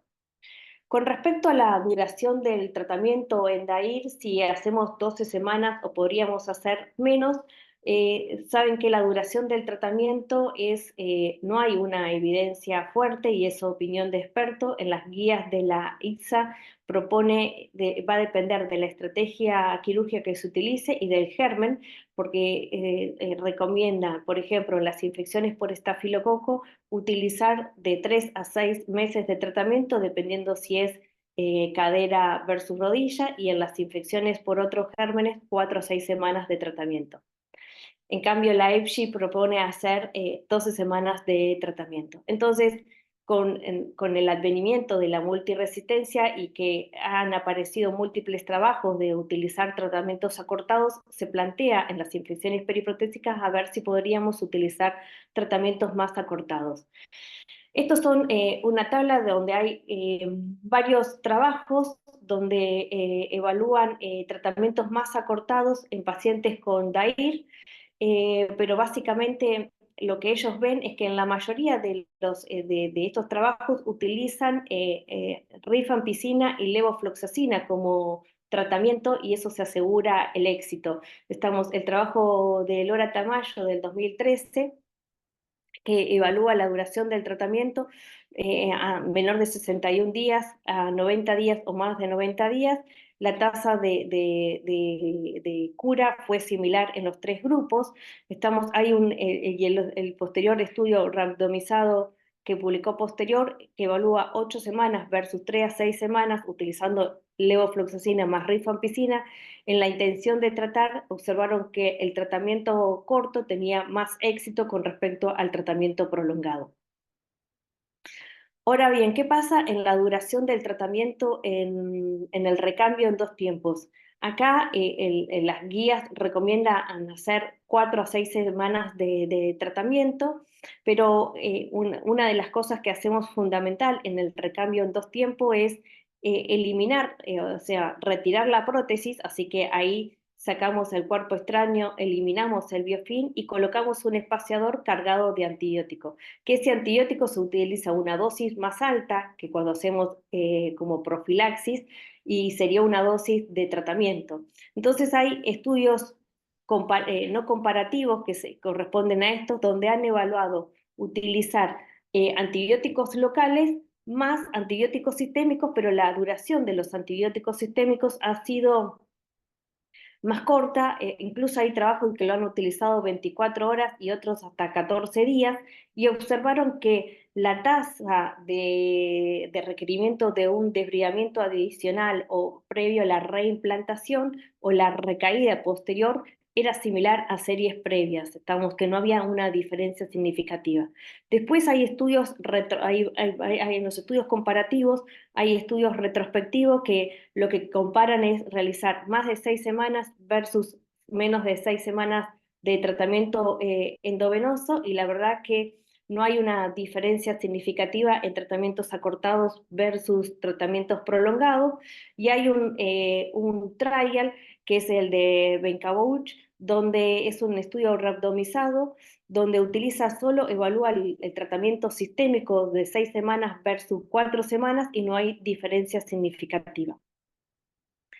Entonces, parecería que en los pacientes con recambio de 2 tiempos, uno podría hacer, independientemente de los antibióticos locales, podría utilizar 4 semanas, podría llegar a ser tan eficaz como 6 semanas, y la otra estrategia sería usar antibióticos locales para reducir el tratamiento de los antibióticos sistémicos. Para eso hay un estudio que es el estudio Solario, que está en marcha, que pronto podremos conocer los resultados, y acá los investigadores lo que proponen es hacer un tratamiento sistémico corto de menos de 7 días de tratamiento en un recambio de 2 tiempos, ¿no? Una vez que tengamos la identificación de la bacteria, se hace la randomización a régimen corto, o sea, se suspende el antibiótico endovenoso, y el tratamiento a régimen prolongado, donde se continúa con el tratamiento sistémico y se evalúa el outcome a los 12 meses. Pero ¿qué pasa? Salió el estudio de Bernard, publicado en el New England hace unos años, que es el estudio más grande, donde es un trial abierto, multicéntrico, en 18 hospitales en Francia, donde tiene un N importante de 410 pacientes, donde quisieron evaluar como outcome primaria la persistencia de la infección a los 2 años después de finalizar el tratamiento antibiótico, e incluyen pacientes con infección donde le habían hecho un reemplazo en 2 tiempos, pacientes que se les había hecho un DAIR en el 41% de los casos y recambio en un tiempo y 37%. Entonces los randomiza a recibir un tratamiento de 6 semanas versus 12 semanas de tratamiento. Y acá, en este estudio, las 6 semanas de tratamiento de duración no pudo demostrar ser inferior a 12 semanas. Y cuando vemos en el subanálisis, los pacientes que tuvieron mejor outcome fueron los pacientes que se había hecho DAIR con tratamiento más prolongado, con una diferencia de riesgo de 16. Posteriormente, Olearo publica un metaanálisis con 10 estudios, donde incluyen 4 trials y 6 estudios de corte, donde está el estudio de Bernard. Y también, bueno, ellos vieron que no había una diferencia significativa entre, si bien hubo una tendencia a cortar el tratamiento, pero no hubo una diferencia significativa en cuanto a tratamiento cortado versus tratamiento prolongado. Entonces, como punto final, podemos decir que existe evidencia de que las infecciones periprotésicas pueden ser tratadas con antibiótico vía oral luego de una fase parenteral inicial, una vez reducido el inóculo, que la rifampicina para estafilococo y las quinolonas para bacilos gram negativos han demostrado altas tasas de éxito en diferentes estudios, que la duración del tratamiento en DAIR debe ser más de 6 semanas, idealmente serían 12 semanas, y es necesario un abordaje multidisciplinario entre los cirujanos, ortopedistas, infectólogos y microbiólogos para aumentar la probabilidad de éxito. Gracias. Excelente, Marcia. Muchísima información. Te agradezco un montón toda la evidencia que nos has mostrado. Y ahora, más allá de la evidencia, me gustaría preguntarte en tu actividad diaria asistencial, ¿no? ¿Cuáles son a modo personal, tus tratamientos de elección si te tuvieras, por ejemplo, un estafilometis, ¿no? En un paciente que fue a un segundo tiempo con una prótesis nueva? ¿Cuál Que sería fue tu a tratamiento una, de elección? siempre que se Mm, pueda, a ver, siempre que se pueda utilizar rifampicina con quinolona, la utilizamos como primera opción de tratamiento en las infecciones protésicas. Ahora bien, dependiendo en qué momento, porque si vos haces un recambio en 2 tiempos y le sacaste la prótesis y está colocado el espaciador, por ahí no necesitas utilizar una terapia antibiofil. bien, ahí ¿Me pondría, explico? o sea, Entonces ahí podrías utilizar minociclina, cotrimazole, por ejemplo. bien, la cefazolina en tu lista de orden, ¿dónde estaría si fuera un METI-S? Después del Bactrin, del amino, lejos, allá a lo lejos, ¿no? Sí, no Bien, la uso. bien. Y ciprofloxacina sola, nunca. La ciprofloxacina es solo única para los bacilos gram negativos. Claro, Las porque quinolonas muchas jamás, veces, nunca para el Staphylococcus aureus. exacto, Se prefiere bien, utilizar levofloxacina por encima de la ciprofloxacina, o sea, tiene más actividad para el estafilococo. bien. ¿Estamos? Y la Porque muchas veces, levofloxacina tiene una biodisponibilidad del 95%, en mejor. cambio la ciprofloxacina es un 75-80%. Bien, no, porque muchas veces cuando hablabas por ahí del tratamiento combinado con Rifam sin Rifam, quedaba por ahí la ciprosola y es para que no haya confusiones, ¿no? No, De que la ciprosola para el aureus, no, siempre es en nunca. combinación con Rifam u otra monoterapia. Exacto. Y Perdón, la Bien, Inés, rifampicina nunca. ¿puedo sumar una pregunta a lo que aclaraban claro. recién? Decías, Marcia, que si ya realizaste un primer tiempo y retiraste implante, podrías prescindir de la rifa con quinolona porque no tendrías que tratar biofilm, que es un concepto que la verdad que no lo tenía presente y está buenísimo. Si tenés una retención de implante, aunque consideres que el implante está fijo, osteointegrado, que no tiene interfase como para un biofilm dentro del hueso, pero bueno, lo puede tener la prótesis externa. ¿Utilizarías la rifa Sí, quinolona sí, si, ahí si sí, ya retiraste claramente el otro sí. componente, ¿no? Sí, Habiendo retirado sí, el otro claramente que componente. ahí sí Ok, usás terapia antibiofín, estamos. Pero bárbaro. acuérdense que siempre en la primera etapa utilizás un beta-lactámico o un glucopéptido para disminuir la carga bacteriana y después la terapia en una antibiofín va en una segunda etapa. No Claro, ponemos las quinolonas ni la rifampicina de entrada en el tratamiento porque emerge la resistencia. La tasa de claro. mutación para resistencia a la rifampicina es alta. Entonces, es Eso, perder un antibiótico rápido. eso te iba a preguntar, Gracias. dos preguntas. Una era eso, que la rifampicina tiene buena penetración en el biofil, pero se genera rápidamente resistencia, ¿no es cierto? Resistencia. Entonces, Exacto. pregunto, ¿vos cómo haces el tratamiento? ¿Le das el antibiótico, ponele, bueno, X antibiótico y después agregar la rifampicina? ¿En qué momento? Y la otra Exacto. pregunta, ¿por qué nunca Generalmente es, cefazolina? no, la rifampicina la agregás cuando la herida quirúrgica esté seca, estamos, y eso ocurre después de la semana. Estamos Bien, un poco más de la semana, que la herida esté seca, que no tenga ningún drenaje el paciente, ¿está? Y puedes también utilizar como parámetro la proteína C reactiva, que haya un descenso del nivel del 50% más o menos para poder iniciarlo. Pero sobre todo que la herida quirúrgica esté seca. perfecto. ¿Y cuánto tiempo la das, la rifampicina? Bueno, lo ideal es, dependiendo, si haces un DAIR, es 12, a ver, el trabajo de Bernard es 12 semanas, Ah, no mostró acortar el tratamiento. El problema está en la tolerancia que pasa con los pacientes, viste que claro. muchos que no la terminan, al mes ya empiezan a tener síntomas gastrointestinales y se la tenés que cambiar, lamentablemente. Ah, por eso es lo que pasaba con el paciente este que yo comenté recién, Entonces se que la no cambiás, toleraba la rifampicina. claro. ¿Y por Marcia, qué Y mantenés no? la levofloxacina como terapia antibiofín y le agregás otra más. Y vos dijiste nunca la cefazolina. ¿Puede ser que dijiste eso?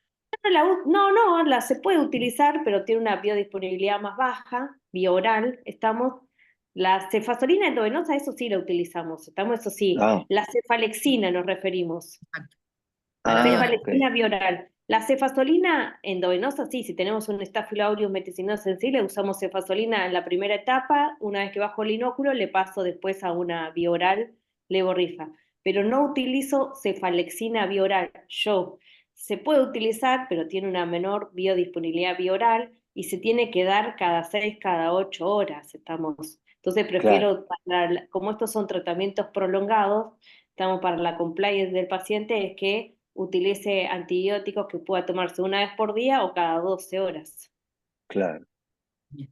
Marcia, Perfecto. una pregunta acá respecto a cuando se hacen en 2 tiempos, ¿no? Se indican toma de muestras con 2 semanas de ventana antibiótica antes del segundo implante, previo a la reimplantación. ¿Indican toma de muestra con 2 semanas de vacaciones del antibiótico? Pregunta Rocío.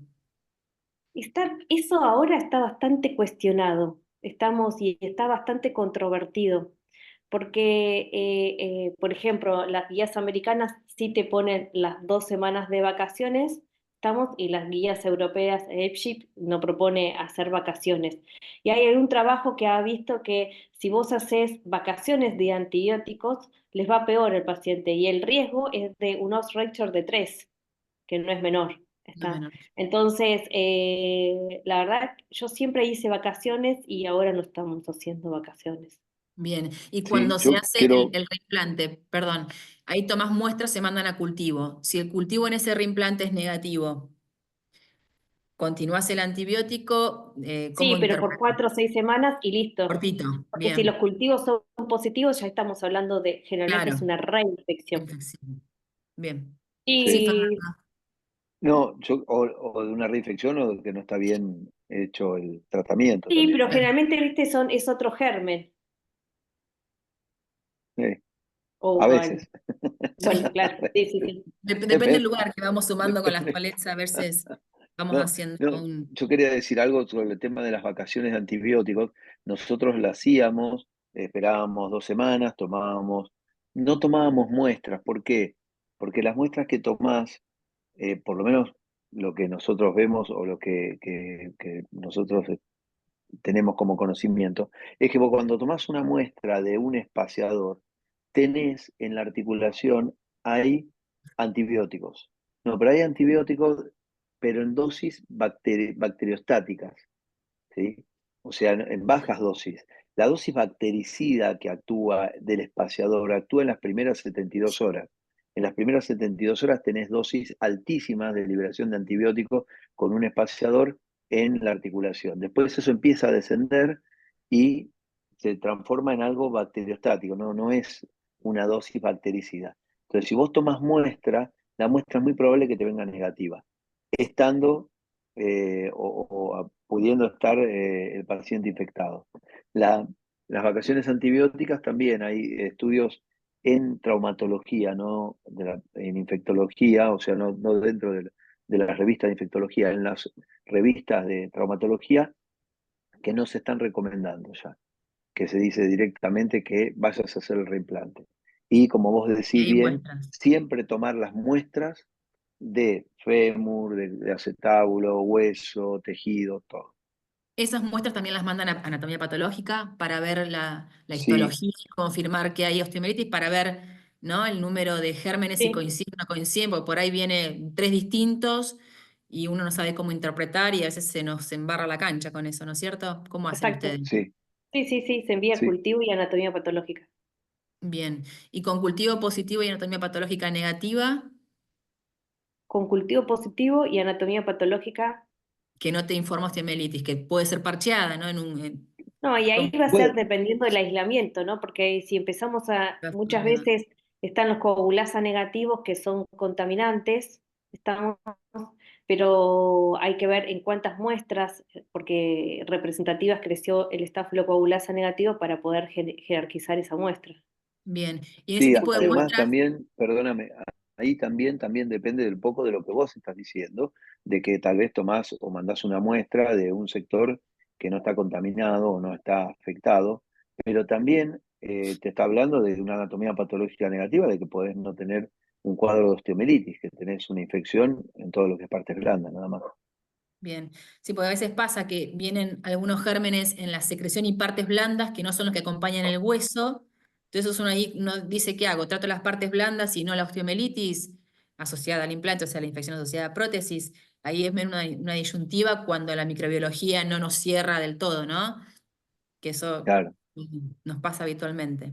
Acá pregunta Laura Yantorno, ¿cuánto tiempo haces, Marcia, endovenoso y cuándo haces el switch a vía oral? ¿Cuánto tiempo tardás o lo haces Generalmente rapidito? hacemos tratamiento endovenoso 1 o 2 semanas, pero el Oviva se hizo menos de 7 días, el estudio del trial lo da.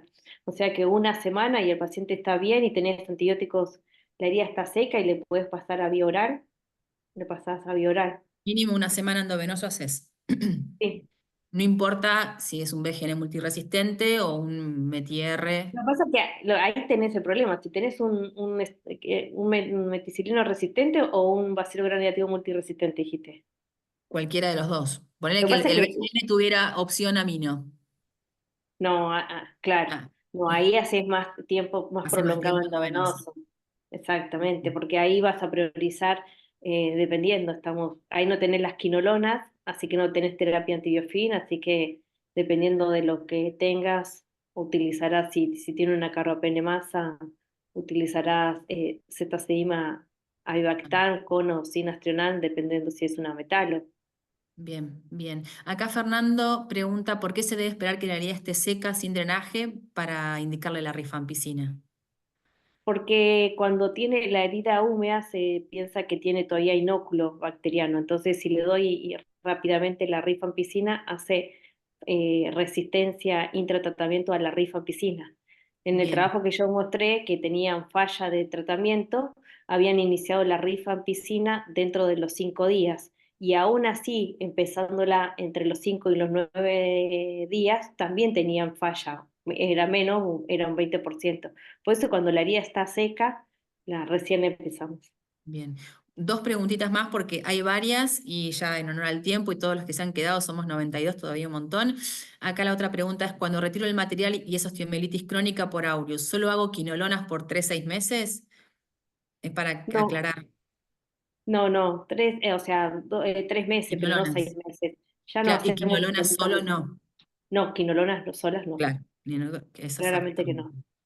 La grabación después nos escriben por Instagram para que le mandemos la grabación. Acá Julieta García pregunta qué conducta toman con los antibióticos en los casos donde el segundo tiempo se demora mucho tiempo, más de 4 meses, por ejemplo, por la demora en la llegada de las prótesis, que es lo que muchas veces suele pasar. Los tiempos no son los ideales. Cuando tenés un espaciador que lo tenés 4 meses porque no Sí, llega el tenés que material. reimplantarlo, claro, no te llega el material y el tipo está con el espaciador. Está bueno eso, sí.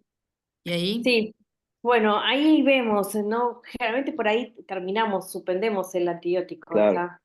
Lo dejamos sin antibiótico al paciente porque no es lo ideal. Estamos que se prolongue tanto tiempo y eso me lo van a corregir acá los traumatólogos porque técnicamente es peor. ¿Qué es Estamos un extraño? Sí, implantar una prótesis después de las 12 semanas generalmente, ¿no? O 4 meses sí. sería.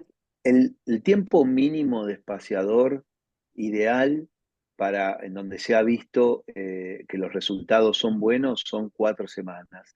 Después no hay un tiempo que uno diga, bueno, pero se calcula entre 4 y 12 semanas que vos tenés que reimplantar, o sea, hacerle el reimplante en el segundo tiempo. Ahora, que pase las 12 semanas no significa que vos empeores el cuadro en lo infectológico. Sí, en lo que vos decís, en cuanto a la reconstrucción, porque vos estás poniendo un espaciador, tenés más defecto óseo, la reconstrucción se complica, tenés pérdida de hueso y la reconstrucción puede ser más dificultosa. No, y la Eh, contractura muscular. Perdón, sí, no, la pérdida de hueso. ¿Sí? Por eso es que está apareciendo esto que denominamos revisión en 1.5, porque es colocar en pacientes que tienen un buen estado general, con un germen que uno pueda llegar a conocer o colocar una prótesis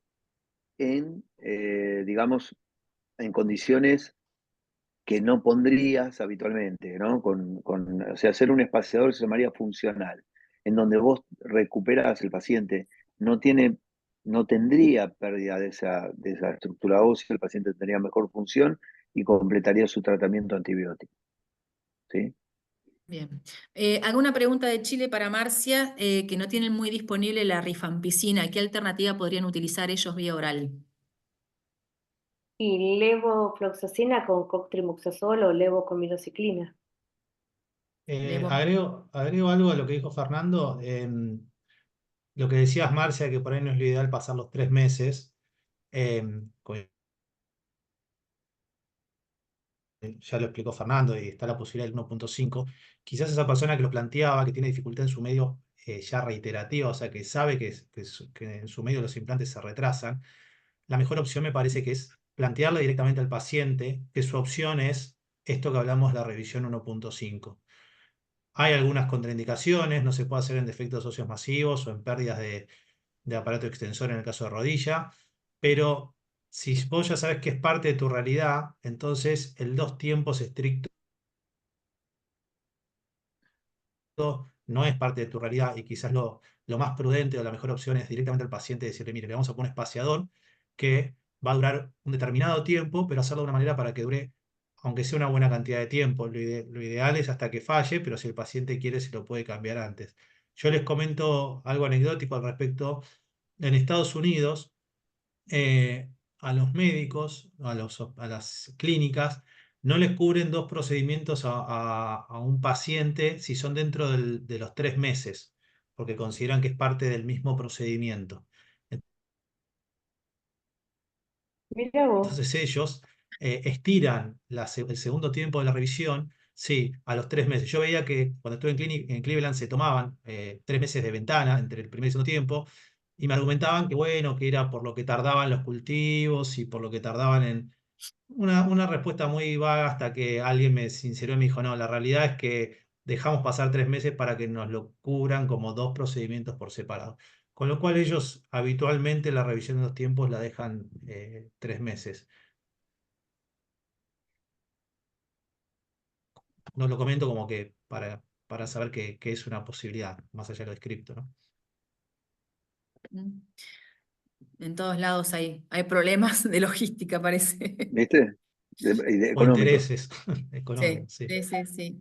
Sí, A ver porque si se había... calcula que o sea, cuando se infecta una prótesis, el costo, dependiendo de la estrategia, es 4 o 6 veces más que la artroplastia primaria. Ujú. Sí. Acá pregunta Gustavo, que no le queda claro, si pueden decir cortito, cómo es el tema de un tiempo y medio. ¿Cómo es Un tiempo y el medio es sí. una toilette, como mostramos, o sea, es como hacer una revisión, hacer una limpieza quirúrgica, tal cual se mostró, en una primera etapa, en una misma cirugía, ¿no? Se cambia todo y luego se hace una prótesis, ¿sí? Se coloca una prótesis en caso de cadera, una prótesis cementada con una técnica de cementación no como se Rudimentaria. hace habitualmente, rudimentaria, gracias Edu, y con dosis de antibióticos en el cemento más alta de lo que se usa para una prótesis ya definitiva.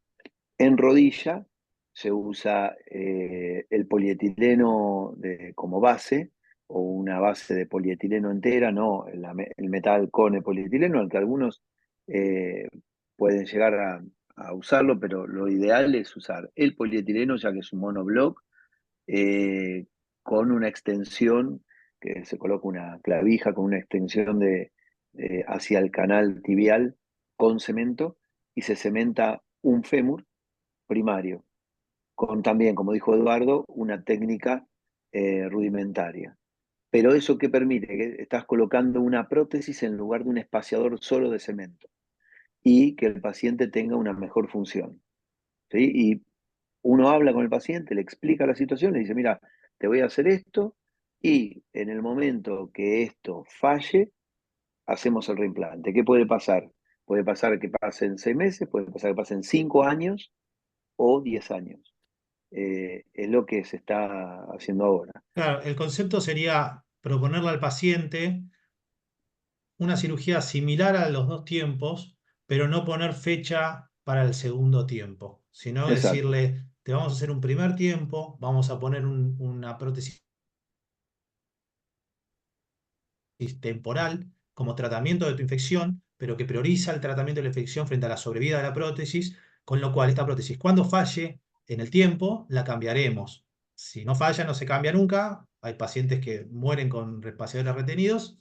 Si falla, lo que nos permite no solamente que el paciente el segundo tiempo fue alejado en el tiempo, mejoró su condición de base, mejoraron sus partes blandas, sino que también disfrutó un tiempo de preparación, porque esas prótesis fallan lentamente,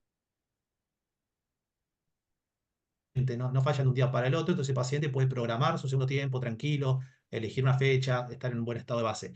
Sería como dos tiempos, por eso hoy está haciendo el reemplazo en quienes lo hacen del dos tiempos. Las contraindicaciones serían que tenga pérdida del aparato extensor en rodilla y pérdida ósea masiva que no permita la colocación de estos espaciadores. Pero Una también tiene cosa un que, detalle, perdón, también tiene sí, un detalle la técnica del cementado, que no es como una prótesis.